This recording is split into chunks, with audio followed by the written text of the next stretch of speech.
నా పేరు ఖాన్ అండి. డిప్యూటీ సీఎంగా పవన్ కళ్యాణ్ గారి పనితీరు ఎలా ఉందంటారు? డిప్యూటీ సీఎంగా ఆయన చాలా ప్యారలల్గా వెళ్తున్నారు.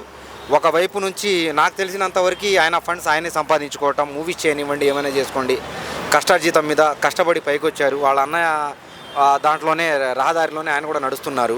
ఒక డిప్యూటీ సీఎంగా మొన్న లేటెస్ట్గా పిఠాపురం విజిట్ చేశారు. అక్కడ ముఖ్యకారులు వాళ్ళంతా ఉన్నారు కదా, వాళ్ళతో మాట్లాడారు. 100 రోజులు టైం అడిగారు.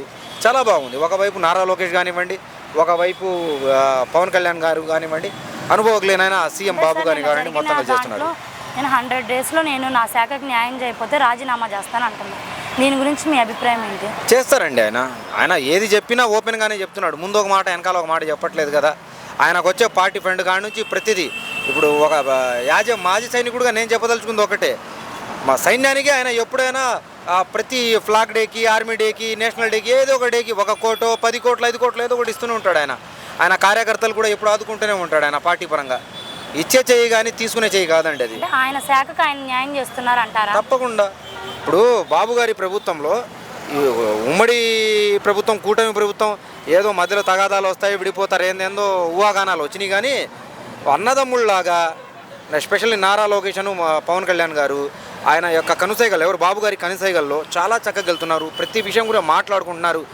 అవసరం వస్తే ఆపోజిషన్ లాగా ఆయన ప్రశ్నించే తత్వాన్ని నేను అప్రిషియేట్ చేస్తున్నా. అంటే ఉమ్మడి కూటమిలో ఉంటా కూడా పవన్ కళ్యాణ్ గారు, డిప్యూటీ సీఎం గారు అవసరం వచ్చినప్పుడు ప్రతిపక్ష పాత్ర పోషిస్తున్నాడు. ఆయన దానికి మనం ప్రశంసించాలి ఆయన్ని, పవన్ కళ్యాణ్ గారు. పవన్ కళ్యాణ్ గారిని సొంత డబ్బు ఖర్చు పెట్టే నాయకుడు అని అంటున్నారు. ఇది ఎంతవరకు నిజమంటారు? నిజమే ఉంది. మనం స్టాటిస్టిక్స్ చూస్తూనే ఉన్నాము. ఎవరో ఒక రూపాయి ఇచ్చింది లేదు. 10 సంవత్సరాల నుంచి ఆయన 2 చోట్ల పోటీ చేసి ఓడిపోయినా కూడా రూపాయి ఆయన ఎక్కడైనా తీసుకున్న దాఖలాలు లేవు. ఇప్పుడు వచ్చిన తర్వాత నాదెండ్ల మనోహర్ గారు కానివ్వండి, పౌర సరఫరాల శాఖ మంత్రి, ఆయన కూడా ఎంత నిక్కచ్చిగా చేస్తున్నారు. ఎన్ని టన్నుల బియ్యాలు పట్టుకొని ఎంత బాగా చేస్తున్నారు అని మేము చూస్తున్నాము. సినిమాలు తీసుకునే అతనికి రాజకీయాలు జోలు ఎందుకని అంటున్నారు.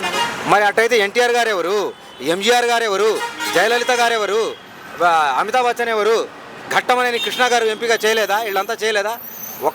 ఒక సినీ ఈయన నాయకుడు వచ్చాడంటే ఆయన అన్ని చూసి చేసి వచ్చాడు. నేను ఒకటే అంట, పవన్ కళ్యాణ్ గారంటే ఆయనకి గంజి తెలుసు, ఆయనకి బెంజీ తెలుసు, ఆయనకి 2 తెలుసు. Okay sir, thank you.